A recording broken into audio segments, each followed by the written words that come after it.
미국 정부는 이스라엘을 지원하기 위해서 항모 전단을 이동 배치하고 전투기 편대를 늘리기로 했습니다. 이스라엘이 원하는 모든 것을 지원하겠다고 바이든 대통령이 밝힌 직후 신속한 지원책이 나온 건데요.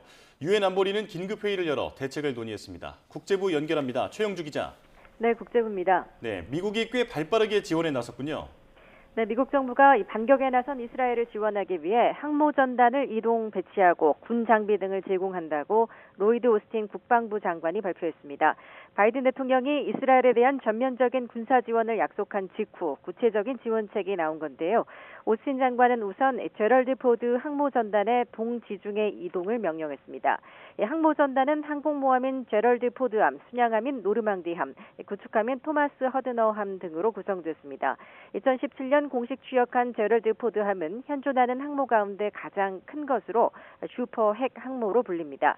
이와 함께 F-35, F-15 등 영내 전투기 편대를 증강하기 위한 조치도 이루어졌습니다. 항모 전단의 전진 배치와 전투기 추가 전개 등은 하마스로 유입될 수 있는 무기를 차단하고 또 활동 감시를 위한 무력 시위로 분석되고 있습니다. 미 국방부는 이와 함께 이스라엘군의 탄약을 포함해 필요한 군 장비와 자원도 신속하게 제공한다는 방침입니다. 이 일환으로 첫 안보 지원 물자가 현지 시간 8일 출발했으며 수일 내 도착한다고 오스틴 장관은 밝혔습니다. 네, 하마스 공격 하루 만에 미국 정부가 이번에 신속한 군사 지원을 결정했는데 어떤 배경일까요?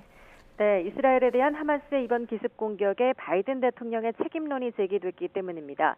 미국은 전통적으로 이스라엘과 특수 관계였지만 바이든 대통령은 극우 성향인 베냐민 네타냐후 총리가 재집권한 이후 이스라엘과 거리 두기를 하는 모습을 보였습니다. 하지만 일각에서는 이 바이든 정부의 대이스라엘 정책과 이란과의 수감자 협상을 진행하며 동결됐던 자금을 해제한 것 등이 이번 하마스 공격의 배경이 됐다는 비판이 나왔습니다. 바이든 정부는 이를 반박하기 위해 이스라엘에 대한 신속한 군사 지원을 결정하고 정치적 공세가 확산하는 것을 막으려는 의도로 풀이됩니다. 바이든 대통령은 전날에 이어 이날도 네타냐후 이스라엘 총리와 통화하고 또 지원을 거듭 약속했습니다. 두 정상은 특히 이날 통화에서 하마스가 일가족 전체, 노인 어린아이 등을 인질로 납치한 것 등에 대해서 논의하기도 했습니다. 인질 문제도 국제사회가 우려하는 부분인데 하마스가 현재 100명이 넘는 인질을 붙잡고 있다고 주장했다고요? 네, 이 팔레스타인 무장단체 하마스가 이스라엘에 대한 공격으로 100명이 넘는 인질을 붙잡고 있다고 현지 시간 8일 주장했습니다. 이 하마스 고위 인사인 무사아부 마르주크는 이날 아랍어 매체 알가이드에 이같이 말했다고 AP통신이 전했습니다. 같은 날 팔레스타인의 또 다른 무장 세력인 이슬라믹 지하드는 가자 지구에 30명 이상의 이스라엘인을 억류하고 있다고 밝혔다고 로이터 통신이 전했습니다.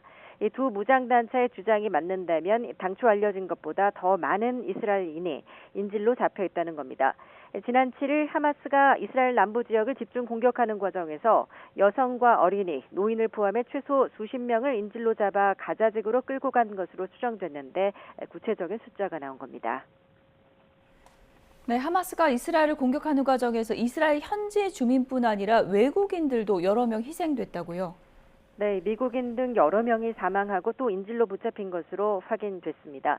AP통신 등은 최소 4명의 미국인이 사망하고 또 7명이 실종된 상태라고 미국 정부 관계자를 인용해 보도했습니다.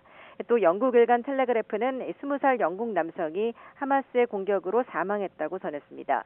프랑스 외무부도 이번 공격으로 이스라엘에 거주하던 프랑스인 1명이 사망하고 여러 명이 실종 상태라고 밝혔습니다. 가자 지구에서 재학 중인 네팔 대학생 11명도 실종 상태이며 우크라이나인 2명도 이번 공격으로 희생됐습니다. 또 공격 당일 하마스에 붙잡힌 인질 가운데는 미국인과 독일인, 멕시코인 등 외국인도 다수 포함돼 각국의 대응이 주목됩니다. 유엔 안전보장이사회도 이번 사태와 관련해 긴급 회의를 열었죠. 네, 유엔 안보리는 현지 시간 8일 오후 3시 비공식 협의를 소집해 하마스와 이스라엘 상황에 대해 논의했습니다. 비공식 협의는 15개 안보리 이사국이 관련 현안을 놓고 비공개로 여는 회의인데요. 미국은 이사국들의 하마스의 극악무도한 테러를 비난할 것을 요구했지만 성명문 채택 등 안보리 차원의 즉각적인 조치는 이루어지지 않았습니다. 로버트 우드 미국 주 유엔 차석 대사는 회의를 마치고 나와 상당수의 국가가 하마스의 공격을 비난했지만 전부는 아니었다고 AP통신에 전했습니다. 길라드 에르단 주 유엔 이스라엘 대사는 미국에서 발생한 9.11 테러를 언급하면서 이번 하마스 공격을 이스라엘의 9.11이라고 말했습니다. 우리나라는 안보리 이사국은 아니지만 내년 안보리 비상임 이사국 진출을 앞두고 이달부터 옵서버 자격으로 이날 비공식 협의에 참석했습니다. 지금까지 국제부에서 전해드렸습니다.